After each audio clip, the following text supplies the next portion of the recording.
Safe ಆಗಿದೆ ಅಂತ. Mobile phone ಬಳಸುವಂತ ಎಲ್ಲರೂ ಕೂಡ ಡೇಂಜರ್ ಅಲ್ಲಿ ಇದೀವಿ. ಹೌದು ಗುರು, ನಿಜಾನೇ ಹೇಳ್ತಾ ಇದ್ದೀನಿ. ಯಾರೆಲ್ಲ ಮೊಬೈಲ್ ಫೋನ್ ಬಳಸ್ತಾ ಇದ್ದೀರಾ ನೀವೆಲ್ಲರೂ ಕೂಡ ಈ ವಿಡಿಯೋನ ನೋಡ್ಲೇಬೇಕು. ತುಂಬಾನೇ ಇಂಪಾರ್ಟೆಂಟ್ ಆಗಿರುವಂತ ವಿಡಿಯೋ ಇದು. ನೀವು ಕೂಡ ಮೊಬೈಲ್ ಫೋನ್ ನ ತಲೆ ಪಕ್ಕದಲ್ಲಿ ಇಟ್ಕೊಂಡು ಮಲಗ್ತಾ ಇದ್ದೀರಾ ಅಂದ್ರೆ ನೀವು ಕೂಡ ಡೇಂಜರ್ ಅಲ್ಲಿ ಇದ್ದೀರಾ. ಯಾಕಂದ್ರೆ ನಮ್ಮ ಮೊಬೈಲ್ ಫೋನು ಪ್ರತಿ ಸೆಕೆಂಡ್ ಕೂಡ ಹಾರ್ಮ್ಫುಲ್ ರೇಡಿಯೇಷನ್ ಗಳನ್ನ ರಿಲೀಸ್ ಮಾಡ್ತಿರುತ್ತೆ.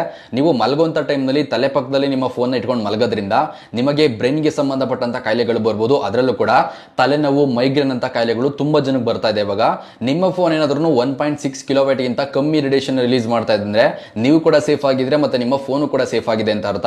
ಇನ್ ಕೇಸ್ ನಿಮ್ಮ ಮೊಬೈಲ್ ಫೋನ್ ಏನಾದ್ರೂ 1.6 ಕಿಲೋವ್ಯಾಟ್ ಗಿಂತ ಜಾಸ್ತಿ ರೇಡಿಯೇಷನ್ ರಿಲೀಸ್ ಮಾಡ್ತಾ ಇದ್ರೆ ನಿಮ್ಮ ಬ್ರೈನ್ ಗೆ ತುಂಬಾನೇ ಎಫೆಕ್ಟ್ ಆಗ್ತಾ ಇದೆ. ಮೊದಲು ನೀವು ನಿಮ್ಮ ಮೊಬೈಲ್ ಫೋನ್ ನ ಚೇಂಜ್ ಮಾಡೋದು ತುಂಬಾ ಮುಖ್ಯ ಆಗುತ್ತೆ.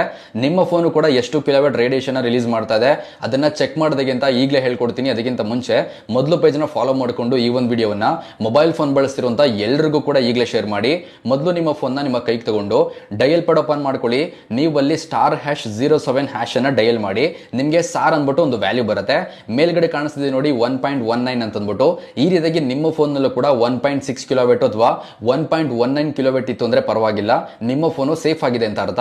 ಇನ್ ಕೇಸ್ ಅಲ್ಲಿ ಏನಾದ್ರೂ 1.6 ಕಿಲೋವ್ಯಾಟ್ ಗಿಂತ ಜಾಸ್ತಿ ರೇಡಿಯೇಷನ್ ಬರ್ತಾ ಇದೆ ಅಂದ್ರೆ ನಿಮ್ಮ ಫೋನು ಡೇಂಜರ್ ನಲ್ಲಿ ಇದೆ, ನೀವು ಕೂಡ ಡೇಂಜರ್ ನಲ್ಲಿ ಇದ್ದೀರಾ. ಮೊದಲು ನೀವು ನಿಮ್ಮ ಫೋನ್ ನ ಚೇಂಜ್ ಮಾಡೋದು ತುಂಬಾ ಮುಖ್ಯ ಅಂತ ಅರ್ಥ. ನಿಮ್ಮ ಫೋನ್ ನಲ್ಲಿ ಎಷ್ಟು ಕಿಲೋವ್ಯಾಟ್ ರೇಡಿಯೇಷನ್ ಬರ್ತಾ ಇದೆ ಅನ್ನೋದನ್ನ ಈ ಕೂಡಲೇ ಕಮೆಂಟ್ ಸೆಕ್ಷನ್ ನಲ್ಲಿ ಕಮೆಂಟ್ ನ ಮಾಡಿ ತಿಳಿಸಿ. ಯಾಕಂದ್ರೆ ಈ ಒಂದು ವಿಚಾರ ತುಂಬಾ ಸೀರಿಯಸ್ ಆಗಿರುವಂತದ್ದು. ಜೊತೆಗೆ ಈ ಒಂದು ವಿಡಿಯೋವನ್ನ ನಿಮ್ಮ ಸ್ನೇಹಿತರಿಗೂ ಕೂಡ ತಪ್ಪದೇನೆ ಶೇರ್ ಮಾಡಿ. ಅವರು ಕೂಡ ಚೆಕ್ ಮಾಡ್ಕೊಳ್ಳಿ ಅವರ ಫೋನ್ ನಲ್ಲಿ ಎಷ್ಟು ಕಿಲೋವ್ಯಾಟ್ ರೇಡಿಯೇಷನ್ ರಿಲೀಸ್ ಆಗ್ತದೆ ಅಂತ.